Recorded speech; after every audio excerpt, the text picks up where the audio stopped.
tudo bem, vestibulando?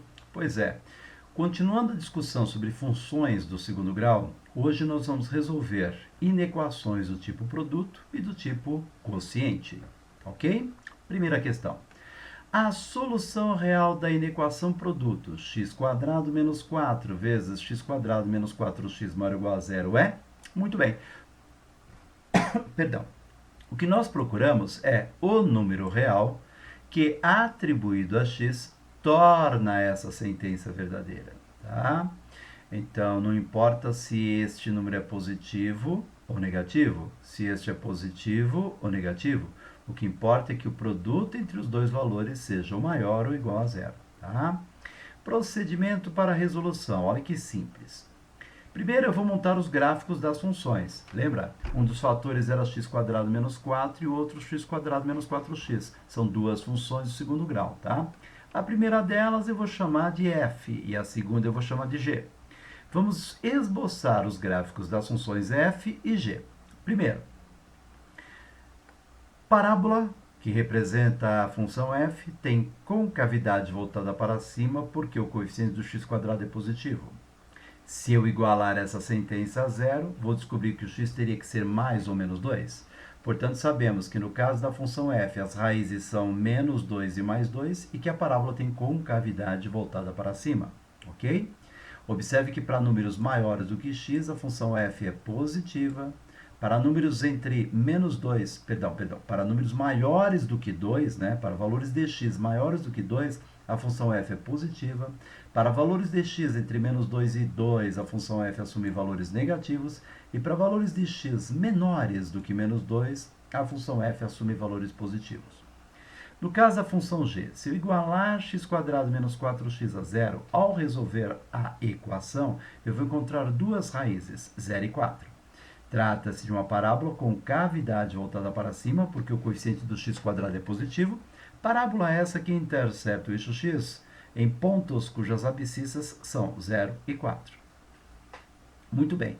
Observem que para valores de x maiores do que 4, a função é sempre positiva. Para valores de x entre 0 e 4, a função é negativa. E para valores de x menores do que 0, a função também é positiva. Tá claro? Bom, sabendo disso, nós vamos montar um quadro de sinais. Olha como é que funciona. Eu montei aqui uma tabelinha com 3 linhas, tá? Na primeira das linhas eu vou atribuir sinais à função f e na segunda linha à função g. E o produto entre as duas funções terá seu sinal representado sempre nessa terceira linha. Então vamos lá. Nessa primeira linha aqui em cima, tá? Eu vou fazer o seguinte, eu vou colocar as raízes das funções f e g em ordem crescente. Então, a menor delas é o menos 2, então aqui eu vou colocar o menos 2, ok? Depois nós vamos ter o zero, aqui eu vou colocar o zero, tá? Aqui eu vou colocar o número 2, ok? E aqui eu vou colocar o número 4. Agora, eu repito esses valores aqui embaixo, ó, menos 2, 0, 2 e 4, tá? Muito bom. f de x. Agora eu vou colar os sinais que estão aqui. Ó. Eu noto que entre menos 2 e 2, a função assume valores negativos. Então, para valores de x de menos 2 a 2, a função sempre assume valores negativos. Coloco o sinal negativo aqui e aqui. Para valores de x maiores que 2, a função é positiva. Então, para valores de x maiores que 2, a função é positiva, acompanhando? E para valores de x menores do que menos 2, a função também é positiva. Valores de x menores que menos 2, a função também é positiva. Tá bom? Agora, nesta segunda coluna, aliás, nessa segunda linha, né, eu vou colocar os sinais relacionados à função g. Observem que para valores de x entre 0 e 4, ela é sempre negativa. Então, valores de x de 0 até 4, a função g é sempre negativa. Para valores de x maiores que 4, a função g é positiva. E para valores de x menores do que 0, olha, menores que 0, a função g é sempre positiva. Tá? Agora, eu vou multiplicar as duas. Olha, para valores de x menores que menos 2, a função f é positiva e a g também. Então, o produto de dois números positivos é um número positivo. Então, o produto entre elas é um número positivo, tá? Para valores entre menos 2 e 0, a função f assume valores negativos e a função g positivos. E o produto entre negativo e positivo é negativo. Estão acompanhando? Para valores de x entre 0 e 2, a função f assume valores negativos e a função g também. E negativo vezes negativo resulta em um valor positivo, tá bom? Positivo vezes negativo resulta valor negativo. E produto de números de mesmo sinal, produto de números positivos, resulta um valor positivo. Acompanharam? Muito bem. É importante notar que a nossa inequação era dada por x² menos 4 vezes x² menos 4x maior ou igual a zero. Portanto, esse produto pode ser zero além de ser maior que zero. Ele pode ser zero além de ser positivo. Observe que esse produto só é zero se um dos dois fatores for zero. Então, ou x² menos 4 é zero, ou x² menos 4x é zero. x² menos 4 é zero quando x é menos 2 ou 2. E x² menos 4x é zero quando x é 0 ou 4. Tá bom? Então, x² menos 4 é zero quando x é menos 2 ou 2. x² menos 4x é zero quando x é 0 ou 4. Então, os números menos 2, 0, 2 e 4 solucionam a inequação. Os números 0 e 4 anulam a função g e os números menos 2 e 2 anulam a função f. E se uma das duas se anula, o produto também será nulo. Portanto, esses 4 números representam solução. Por isso a bolinha cheinha aqui, ó, tá vendo? Tá? Além disso, nós queremos que o produto seja maior ou igual a zero. E isso acontece, ó, o produto é positivo quando x for menor ou igual a menos 2, ou quando ele estiver entre 0 e 2, ou ainda quando ele for maior que 4. Deu para acompanhar? Se eu estivesse pedindo que aquele produto, aquela inequação, resultasse em número menor ou igual a zero, aí eu utilizaria menos 2, 0, 2 e 4, e esses intervalos entre menos 2 e 0 e 2 e 4. Tá? Então, para a solução da nossa inequação, todo x real, desde que ele seja menor ou igual a menos 2, está aqui, ou maior ou igual a 0, menor ou igual a 2, está aqui, ou ainda maior ou igual a 4. E a resposta é D de dado. Acompanharam? Questão de número 2. A função f de x igual a raiz quadrada de 9 menos x² dividido por x² mais x menos 2 tem como domínio o conjunto? Bom, o que se pede é o domínio dessa função f. Lembram? Domínio de uma função é o conjunto de valores que eu atribuo a x de tal forma que exista a sua imagem. No domínio de uma função, eu tenho somente valores para os quais existe a imagem. Tá? É importante observar que a função f é a raiz quadrada de um número. Imaginem que aqui no lugar do x eu coloque um determinado valor, né? Imaginem que no lugar do x eu coloque um determinado valor, de tal forma que toda esta fração resulte em um número negativo. Dentro do conjunto dos números reais, não existe a raiz quadrada de um número negativo. Então, eu não posso colocar aqui um valor de x que faz com que tudo isso resulte em um valor negativo. Esse x não teria imagem. Assim, o conjunto de valores que eu posso atribuir a x deve ser tal que essa expressão seja sempre ou maior que zero ou igual a zero. Vocês estão entendendo? Ou ela é maior que zero ou ela é igual a zero. Ela não pode ser menor que zero. Então, para descobrir qual é o domínio da função, é preciso descobrir quais os valores que eu atribuo a x de tal forma que este número seja sempre maior ou igual a zero. Então, é só perguntar para a inequação. Olha como é que você vai fazer. O domínio da função ele é tal que é formado por qualquer real, desde que 9 menos x² dividido por x² mais x menos 2 seja maior ou igual a zero. Ou seja, o domínio S de uma função ele é formado por números reais, desde que esses números, quando colocados aqui, resultem em um valor ou maior ou igual a zero. Entendeu? Todos esses números estarão no domínio da função. Todos esses números possuirão imagens. Então, em primeiro lugar, vamos esboçar o gráfico de 9 menos x². Olha, resolver essa inequação exige de nós o uso da mesma linha de raciocínio utilizada anteriormente. A única diferença é que na questão anterior eu trabalhava com o produto de duas funçõezinhas e agora eu estou trabalhando com a divisão entre duas funções, tá? Mas o procedimento é o mesmo. Vamos analisar os sinais de cada uma delas separadamente. Primeiro passo, vamos analisar os sinais da função g de x, que é igual a 9 menos x². Note que o coeficiente do x² é negativo, portanto a cavidade da parábola está voltada para cima. Note ainda que se eu igualar isso aqui a zero, ao resolver a equação, eu vou encontrar para x os números menos 3 e 3. Então, os números menos 3 e 3 são as raízes dessa função. Função essa para a qual a parábola tem concavidade voltada para baixo. Analisando o gráfico da função, percebemos que para valores de x maiores do que 3, a imagem é negativa. Para valores de x menores do que menos 3, a imagem é negativa. Para valores de x entre menos 3 e 3, a imagem é positiva. De acordo? Vamos agora analisar o gráfico da função f. F de x, aliás, desculpa, o gráfico da função h. h de x é x² mais x menos 2, tá? Se eu igualar essa sentença a zero, resolver a equação, eu vou encontrar como raízes o menos 2 e 1. Para isso, você pode usar a fórmula de Bhaskara, tá? E a parábola tem concavidade voltada para cima, já que o coeficiente do x² é um número positivo. Observem a partir da construção do gráfico que para valores de x maiores que 1 a função é positiva, para valores de x entre menos 2 e 1 ela é negativa, e para valores de x menores do que menos 2 ela é positiva. Vamos agora transportar os sinais observados a partir do gráfico, ou dos gráficos, para o quadro de sinais. Então as raízes são menos 3, menos 2, 1 e 3. Perceberam? Eu coloquei aqui as raízes das duas funções, menos 3, menos 2, 1 e 3, em ordem crescente. Sinais da função g. É só copiar do gráfico. Ó. Você dá uma olhadinha aqui no gráfico. Tá? Entre menos 3 e 3, sinais positivos. E fora do intervalo, sinais negativos. Então, vamos lá. Entre menos 3 e 3, os sinais são positivos. Fora do intervalo, os sinais são negativos.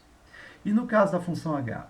No caso da função h, entre menos 1 e 1, sinal negativo. Fora a função tem sinal positivo. Então, vamos lá. Entre menos 2 e 1, menos 2 ou menos 2 e 1, perdão. Entre menos 2 e 1, a função assume valores negativos. Fora, os sinais são sempre positivos, tá? E na divisão? Negativo dividido por positivo dá negativo, positivo por positivo dá positivo, positivo dividido por negativo é negativo, positivo dividido por positivo é positivo, e negativo dividido por positivo é negativo. Nós queremos que 9 menos x² dividido por x² mais x menos 2 seja um número maior ou igual a zero. Maior que zero. Ó, isso acontece para valores entre menos 3 e menos 2 e 1 e 3. Tá? Agora, isso aqui também pode dar zero. Agora, cuidado. A fração inteira pode ser zero, mas o denominador não pode ser zero. Então, quais são os valores que anulam o denominador? São as raízes da função h, são as raízes da função h de x igual a x² mais x menos 2. E as raízes são menos 2 e 1. Por isso eu tenho uma bolinha com intervalo aberto, a bolinha aberta, tá acompanhando? Porque o menos 2 não serve e o 1 também não, já que esses dois números anulam o denominador da fração. Agora, a fração pode ser zero, e isso acontece quando o numerador é zero. O numerador é zero quando o x é menos 3, por isso a bolinha fechada, está acompanhando? Ou igual a 3. Assim, as soluções dessa equação são os números reais maiores ou iguais a menos 3, está acompanhando? Maiores ou iguais a menos 3, e menores do que menos 2. Ou então, maiores do que 1 e menores ou iguais a 3. Esse é o conjunto solução desta inequação, portanto, é o conjunto domínio da minha função. Tradução, eu posso colocar na minha função f, aquela que é definida por 9 menos x² dividido por x² mais x menos 2, qualquer número x dentro desse intervalo. Para qualquer um deles haverá sempre a imagem, portanto, todos eles estão no domínio da função. Não esqueça, no domínio não posso ter números para os quais não existe imagem. Bom, é isso aí. Questão de número 3. Resolvendo em R a inequação 5 sobre 2x menos 1 menor ou igual a 1, obtém-se como conjunto de solução. Então, eu quero o número real, ou os números reais, que tornam essa sentença verdadeira. Tá bom? Vamos lá? Acompanhando aqui. O leigo em matemática diria, vamos multiplicar o 1 por 2x menos 1. Vamos passar o 2x menos 1 para lá multiplicando 1. Na verdade, se isso pudesse ser feito, eu não estaria passando 2x menos 1 para lá, mas sim multiplicando os dois lados da inequação por 2x menos 1. Mas por que eu disse se pudesse ser feito? é que quando eu multiplico uma desigualdade, uma inequação por número positivo, esse sinal é mantido. Mas como vimos anteriormente, se eu multiplicar ou dividir uma inequação por número negativo, esse sinal deve ser invertido. E quando eu multiplico os dois lados dessa inequação por 2x menos 1, eu não tenho consciência se estou multiplicando por número positivo ou negativo, porque 2x menos 1 dependerá de x. 2x menos 1 pode ser positivo para alguns valores de x, 2x menos 1 pode ser negativo. Então, eu não posso multiplicar os dois lados dessa equação por 2x menos 1. Pelo menos, não é o mais fácil, não é o mais prático. Então, o que eu faço? Eu escrevo que 5 dividido por 2x menos 1, menos 1, menor ou igual a zero. Eu deixo o zero do lado de cá, tá? Eu trago todas as parcelas da expressão para o outro lado. Tiro o mínimo múltiplo comum, que é 2x menos 1. 2x menos 1 dividido por 2x menos 1 dá 1, vezes 5 dá 5. E 2x menos 1 dividido pelo denominador 1 dá 2x menos 1, que vezes menos 1 seria menos 1 vezes 2x menos 2x e menos 1 vezes 1 menos 1. Perdão, mais 1, tá bom? Menos 1 vezes menos 1 mais 1. Muito bem, 5 mais 1 dá 6, 6 menos 2x dividido por 2x menos 1 menor ou igual a zero. É isso que eu quero, tá? Eu quero resolver esta inequação quociente. Eu posso, pessoal, agir como agi na questão anterior. Monto os sinais, né, dessa função que eu posso chamar de f, monto os sinais dessa função que eu posso chamar de g, depois eu monto um quadro, né, de sinais, procurando os sinais da razão entre as duas funções. Por outro lado, aqui no cantinho comigo, ó, é importante que vocês observem que se o número a dividido por b, né, é menor que zero, tem como resultado um valor negativo, é porque a e b tem sinais diferentes. Se a e b tem sinais diferentes, então o produto entre o a e o b também será negativo. Está acompanhando? Muito bom. Se a dividido por b resulta em um valor positivo, é porque a e b possuem sinais iguais. Ora, se a e b possuem sinais iguais, o produto entre o a e o b também será positivo. O que eu quero que vocês percebam é que os valores que tornam a razão entre a e b um valor negativo são os mesmos que fazem com que o produto seja negativo. Os valores que fazem com que a divisão seja positiva são os mesmos que fazem com que o produto seja positivo. Isso significa que resolver essa inequação, procurar os valores de x que fazem com que a razão seja menor ou igual a zero, é o mesmo que procurar valores de x que fazem com que o produto seja menor ou igual a zero. E é muito mais fácil trabalhar com produto. Por quê? Porque nesse caso a minha inequação é de segundo grau. Se você aplicar distributivo aqui, você vai cair numa sentença de segundo grau. Então eu deixo de ser obrigado a trabalhar com sinais de duas funções diferentes e montar o quadro de sinais para trabalhar com uma única função, uma função de segundo grau. Para resolver a inequação de segundo grau, basta construir o gráfico dessa função. Então, eu vou admitir que 6 menos 2x vezes 2x menos 1 é a função f. f de x é 6 menos 2x vezes 2x menos 1. Note que eu quero que essa sentença seja um número menor ou igual a zero. Então, eu vou montar o gráfico da função de segundo grau que aqui está. Não é preciso aplicar a distributiva. Note que menos 2x vezes 2x resultaria em menos 4x².